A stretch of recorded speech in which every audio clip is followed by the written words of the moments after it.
Director of Discipleship John Hodges Baptist here, and I'm so glad that you've joined us for another of our virtual Bible studies.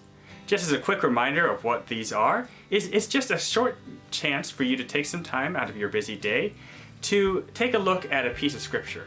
Maybe a piece of scripture that you're not all that familiar with, and answer a few questions about how that scripture can affect you in your life, either with some friends or family, or in the Facebook comments below.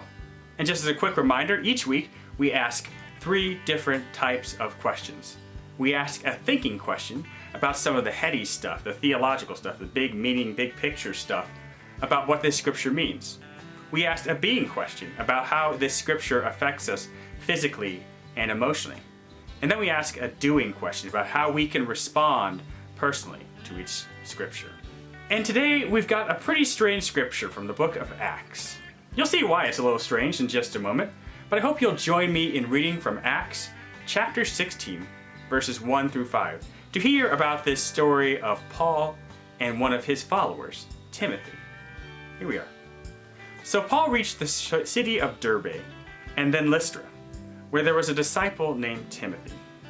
He was the son of a believing Jewish woman and a Greek father.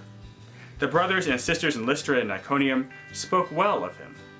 Paul wanted to take Timothy with him, so he circumcised him. Now this was done because of the Jews who lived in those areas, for they all knew Timothy's father was Greek.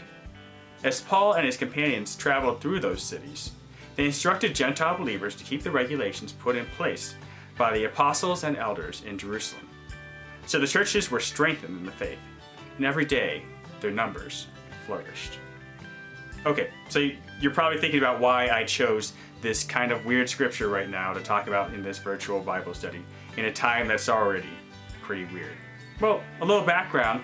As the early Christians formed their own communities, they had to decide exactly which rules they would follow and which rules they would leave behind from their Jewish heritage. And although Paul himself didn't think it was necessary to have his follower Timothy circumcised, which, to be fair, is quite a drastic decision to make for someone else, as they traveled to the Jewish communities that they were skeptical of Gentiles, Paul decided it was best to have Timothy circumcised. So, my question for you, and when we're thinking about these types of rules and how we best follow them, why do you think Paul and Timothy may have been willing to follow this specific rule, a pretty drastic rule, as they were going about their business? And second, we come to our being question, how this affects us physically and emotionally during this time. While things are slowly being relaxed around the coronavirus and restrictions are slowly being lifted, during the early days it seemed like every day we'd turn on the news and we'd hear a new set of rules and regulations that we were supposed to be following in order to be good citizens.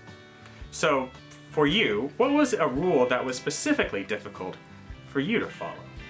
For my wife, Diana, she took it really hard when they closed the gyms. That was a very difficult rule for her to follow as well.